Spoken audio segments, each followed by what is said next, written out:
All right, in this video we're going to take a look at using the camera and the basic camera options within Cinema 4D. And this is kind of a follow-up to the pre-roll video where we went into a little bit of detail about how the navigation works within the 3D workspace. But I just wanted to extrapolate a little bit more on how the camera works here within particularly the 3D perspective viewport.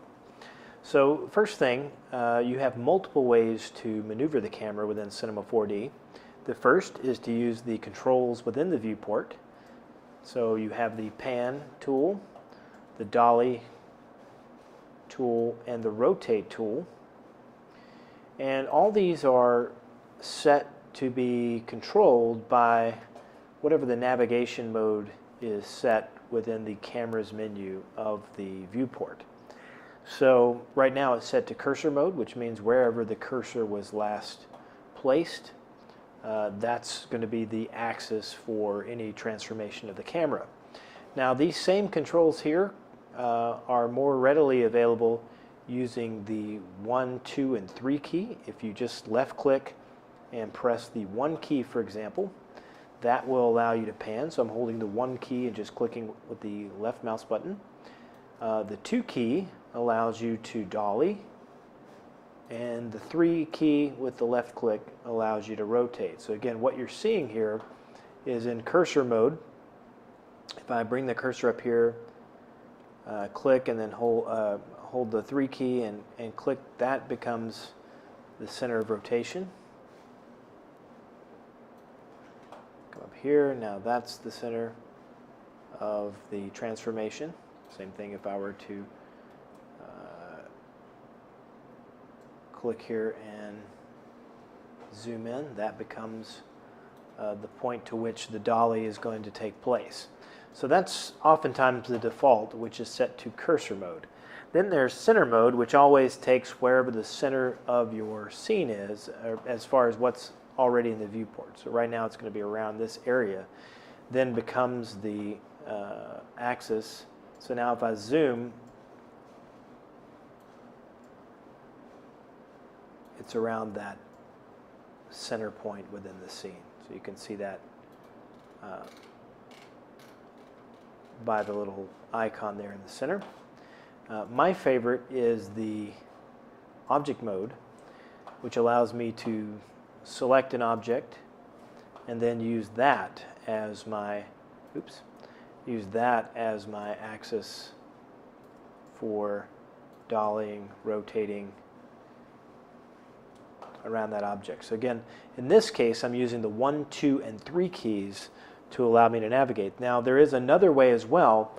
You can hold the option key and then use all 3 of the buttons on your mouse to control different functions. So if I hold the option key or alt key on a PC, that's going to allow me to rotate. This is the handiest option I've found for using. So I just option, and this is very similar to other 3D programs. So if you're familiar with Maya and other programs, this will be familiar to you. So I can hold the option key and left click, and now I'm rotating. And with this set to object mode, the T-Rex in this case, which is selected, becomes the center axis of that transformation. So if I zoom in or out, it's going to be around based on the axis of that T-Rex.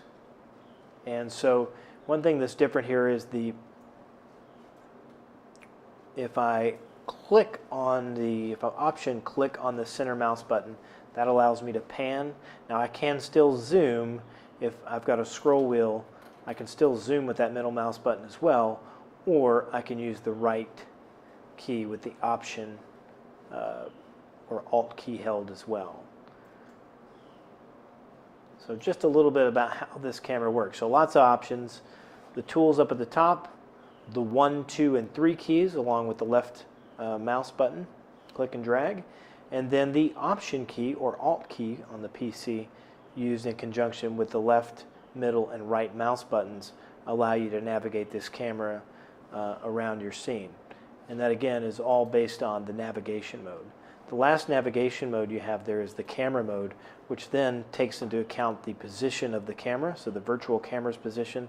So if I were to rotate, you'll notice this is more like you would see in a real life situations. I'm rotating from my own viewpoint, excuse me, to control both the dolly rotation and then even the panning around within the scene. It's from this axis. One thing to note, a little bit more about cameras. You'll see here in this case I've got multiple cameras selected in the scene or added to the scene. If I want to look through any of those cameras, I just have to click on the little cursor to the right of those cameras. It'll turn white, and that will show me that that's the active camera. This is also available from Cameras, Use Camera, and I can choose from that list as well. So just as a visual cue, though, you should see the little target icon turn white if that is the camera used to display in the viewport. And then if I don't want to look at any of those cameras, I can just click out of that. Now I'm just in the perspective camera, and I can move anywhere in the scene. So if I wanted to kind of see how things were going from up here, I could do that, maybe just to see a different render point.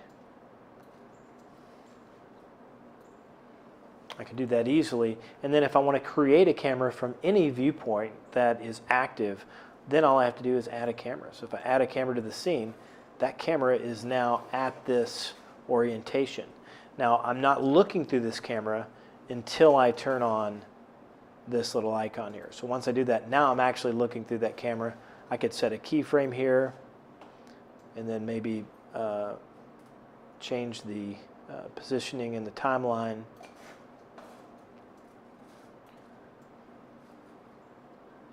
Come into a different shot,